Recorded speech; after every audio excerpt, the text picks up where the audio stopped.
Hello friends, तो आज मैं जो मूवी एक्सप्लेन करने जा रही हूँ उसका नाम है नोवेयर। ये एक सर्वाइवल मूवी है जो हाल ही में नेटफ्लिक्स पर रिलीज की गई है। So let's get start the video. तो कहानी के स्टार्ट में हमें एक हस्बैंड एंड वाइफ निको और मिया को दिखाया जाता है जो कि मुल्क छोड़ने के लिए वहाँ से भाग रहे थे और एक आदमी उनको गाइड करता है। दूसरी तरफ और भी बहुत से लोग होते हैं जो कि वहाँ से भाग रहे थे और पुलिस उनको ढूंढ रही थी। वो वहाँ से बचते बचाते एक कंटेनर तक पहुँचते हैं जहाँ और भी लोग मौजूद थे। ये लोग ऐसा इसलिए कर रहे थे क्योंकि वहाँ की हुकूमत अपने शहर की प्रेग्नेंट औरतों और बच्चों को बेच रहे थे। यहाँ हमें पता चलता है कि मिया भी प्रेग्नेंट थी, इसीलिए निया और मी को वहाँ से भाग रहे थे। निको उसको बताता है कि दूसरे मुल्क में ऐसा कोई निज़ाम नहीं है, वहाँ की गवर्नमेंट बहुत ही अच्छी है और हम वहाँ पर महफूज रहेंगे। थोड़ी ही देर में गाड़ी चल पड़ती है और 5 मिनट के बाद रुक जाती है। निको गाड़ी रुकने की वजह जानने के लिए दरवाजे के पास जाता है कि तभी दरवाजे खुल जाते हैं और बहुत से लोग गाड़ी के अंदर दाखिल होने लगते हैं और बाहर खड़ा गार्ड उनको कहता है कि तुम में से आधे लोग दूसरे कंटेनर में शिफ्ट होंगे। इसलिए वो आधे लोगों को उतरने का कहता है जिसमें निको भी शामिल होता है। यहाँ मिया निको को फ़ोन करती है और उसको अपना ध्यान रखने का कहती है और निको उसको पोर्ट पर मिलने का कहता है। इसके बाद गाड़ी चल पड़ती है और मिया कंटेनर से बाहर के हालात देखती है कि लोग पानी के लिए लाइन लगाए खड़े हुए हैं और रेंजर्स उनको गोलियां मार रहे हैं। माँ और बच्चों को कैद किया हुआ था, पूरा शहर जल रहा था, औरतों को मारा जा रहा था और उनको ज़बरदस्ती अपने साथ ले जाया जा रहा था।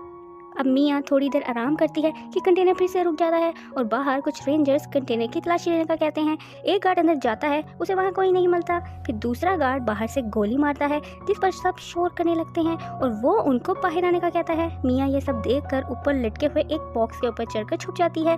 वो एक लड़की को दरवाज़ा खोलते हुए देखती है। उसके दरवाज़ा खोलते ही गार्ड उसे अपने साथियों को हुक्म देता है कि इसे गोली मार दी जाए। मिया ऊपर ये सब देख रही थी और गार्ड सबको गोली मारने लगते हैं।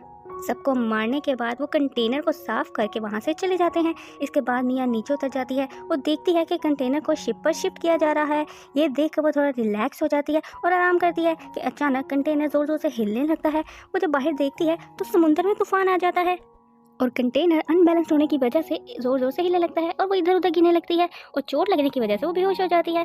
अब अगले दिन हमें सुबह के सीन्स दिखाए जाते हैं जहाँ मिया को होश आता है और उसके कंटेनर में पानी भर चुका था। वो बाहर देखती है तो वो समंदर में थी, यानी उसका कंटेनर समंदर में गिर चुका था।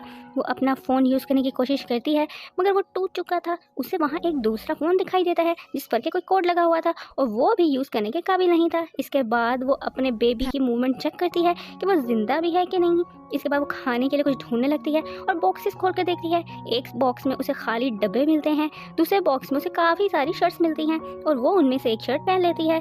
चौथे डब्बे को खोलती है कि उसमें काफ़ी सारी एलईडी टीवीज़ होती हैं। पांचवें डब्बे में उसे बटन के बॉक्सेस मिलते हैं।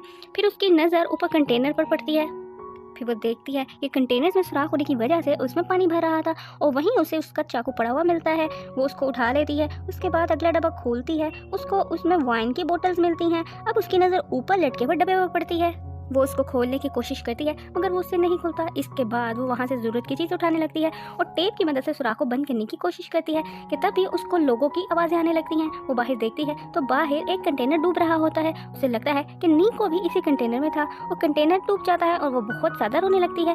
अब बेबी का वक्त भी बहुत करीब आ चुका था। इसके बाद सीन रात में शिफ्ट हो जाते हैं जहाँ वो बार बार निको को कॉल मिलाने की कोशिश करती है मगर कोई रिस्पॉन्स नहीं आता। जिसके बाद वो वहीं सो जाती है कि उसे बॉक्स हिलने की आवाज़ आने लगती है जो टूट के गिर जाता है और भारी होने की वजह से कंटेनर डूबने लगता है। जिसके बाद उसकी आंख खुलती है और उसे पता चलता है कि वो ख्वाब देख रही थी और वो फौरन डब्बे को खोलने जाती है जिसके अंदर खाली डब्बे होते हैं। वो उस कंटेनर में हुए सुराखों को बंद करने की कोशिश करती है और टेप लगाती है। एक पाइप के जरिए वो पानी निकालने लगती है और कंटेनर को बैलेंस करने के लिए बॉक्सेस को इक्वली दोनों साइड्स पर कर देती है जिससे कंटेनर बैलेंस हो जाता है। फिर वो टेप की मदद से मार्क्स लगाती है कि पानी के कितने लेवल से ये कंटेनर डूब सकता है। उसके बाद वो जमा की हुई चीज़ें देख ही रही होती है कि इसी बीच उसको निको की कॉल आ जाती है जो उसे हौसला देता है और कहता है कि तुम्हें किसी भी तरह पोर्ट पर खुद पहुंचना होगा। इसके बाद वो थोड़ी थोड़ी करके ब्रेड खाती है और बाकी अगले दिन के लिए बचा कर रख लेती है। इसी दौरान समुद्र में फिर से तूफान आ जाता है और उसको बेबी के आने का वक्त भी हो जाता है। मिया समुद्री तूफान का मुकाबला करने के साथ साथ एक बच्चे को पैदा करती है।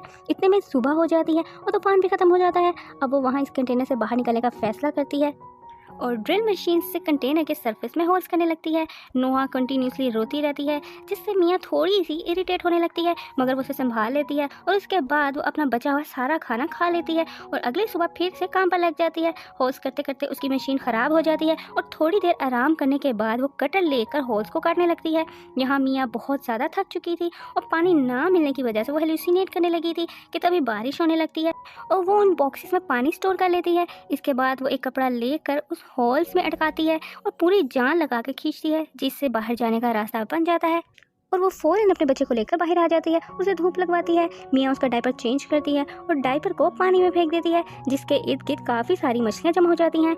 मियाँ मछलियों को पकड़ने की बहुत कोशिश करती है, मगर उसे एक भी मछली नहीं पकड़ पाती। थक हार कर वो वहीं पर लेट जाती है और इसी दौरान उसे ऊपर एक प्लेन गुजरता हुआ दिखाई देता है। वो फ़ौरन मिरर उठाने के लिए नीचे जाती है और जब ऊपर आने लगती है तो कंटेनर का सरफेस नोकीला होने की वजह से उसकी टांग पर एक गहरा कट लग जाता है। वो फिर भी प्लेन को रोकने की कोशिश करती है, मगर वो चला जाता है। इसके बाद वो एलईडी की कुछ वायर्स निकालती है और उससे एल्यूमिनियम की तार निकालकर अपने जख्म को सीने लगती है। यही रात हो जाती है और वो बची हुई तारों से एक नेट बनाती है और सुबह होते ही वो उससे मछलियाँ पकड़ना शुरू करती है और वो काफ़ी सारी मछलियाँ जमा कर लेती है।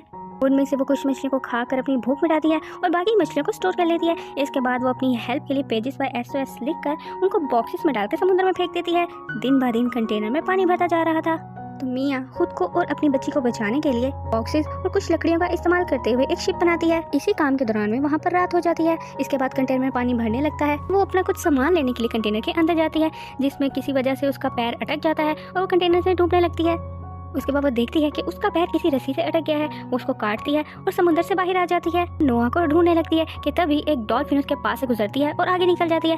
मियाँ बार बार नोआ का नाम पुकार रही थी और डॉल्फिन नोआ के पास जाकर उस पर थोड़ा सा पानी गिराती है। गिरते ही वो रोने लगती है और मियाँ नोआ की आवाज़ सुनकर उसके पास पहुंच जाती है और डॉल्फिन को जाते हुए देखती है। अब यहाँ ही सुबह हो जाती है और ठंड की वजह से मियाँ बिल्कुल सुन पड़ चुकी थी कि वहीं हम दूर एक बोट को देखते हैं, जिसमें एक लड़की नोआ के पास काफ़ी सारे ईगल्स को नोटिस करती है। वो फ़ौरन अपने डैड को बोट उसके पास ले जाने का बोलती है और जब वो वहाँ पहुँचते हैं तो वो निया को उठा लेते हैं। इसके बाद वो देखते हैं कि आसपास उसकी माँ भी नहीं है। इसके साथ ही वो निया को देखने लगते हैं कि उसे एक रस्सी दिखाई देती है। जब उस रस्सी को खींचते हैं तो उनको मियाँ समुद्र में डूब मियाँ का हाथ रस्सी से बंधे होने की वजह से वो भी बच जाती है। उसको बाहर निकालते हैं और रेस्क्यू करते हैं, जिससे कि वो बच जाती है। अब मियाँ और नोहा दोनों बच जाते हैं और यहीं पर मूवी एंड हो जाती है। गाइस, अगर आपको मेरी वीडियो अच्छी लगी हो तो मेरे चैनल को लाइक, शेयर और सब्सक्राइब जरूर कीजिएगा। Thank you so much for watching.